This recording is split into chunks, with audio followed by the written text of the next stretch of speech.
Lisa a accidentellement fait trébucher son compagnon en skiant. Contre toute attente, elle l'a tué. Mais pour éviter d'être découvert par la police, il a échangé ses âmes avec sa sœur par téléphone.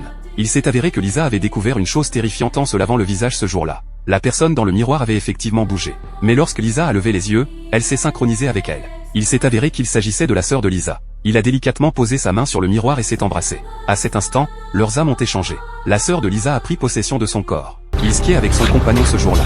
Ayant déjà été harcelé par lui à l'école, sa sœur l'a délibérément fait trébucher en skiant. Contre toute attente, il a heurté une pierre dure et est mort sur le coup. Afin d'éviter d'être découvert par la police, Lisa a échangé ses âmes avec sa sœur par téléphone. Ainsi, sa sœur n'a rien su. Elle a donc appelé la police sans le savoir. Un mois plus tard, la police n'a rien trouvé. Puis il s'est délibérément approché du petit ami de sa sœur. Ils se sont enfuis de l'école pour un rendez-vous galant ce jour-là. Suite à cela, ils ont reçu un appel de la police. La police a déclaré avoir des doutes sur l'affaire de son compagnon et leur a demandé de revenir immédiatement pour enquête.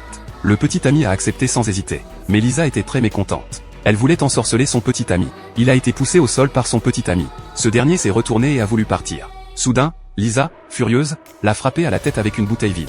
Le petit ami est tombé à terre instantanément. Lisa a été surprise. Il s'est dirigé vers le miroir. Lisa a été très douloureuse de voir cela. Sa sœur a posé sa main sur le miroir. Mais Lisa n'a plus jamais voulu sortir du miroir. Ceux qui avaient blessé Lisa sont morts. Seul le dernier est resté, son père. Pendant toute la croissance de Xiaomei, son père n'était que dur et dégoûté envers elle.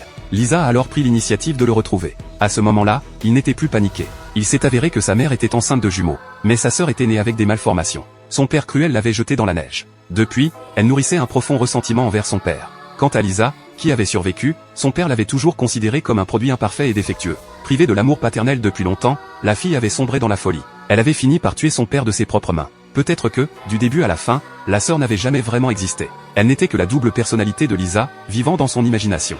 À la fin de l'histoire, la fille retournait auprès de sa mère. Le miroir et la réalité alternaient sans cesse. Au final, impossible de distinguer le vrai du faux.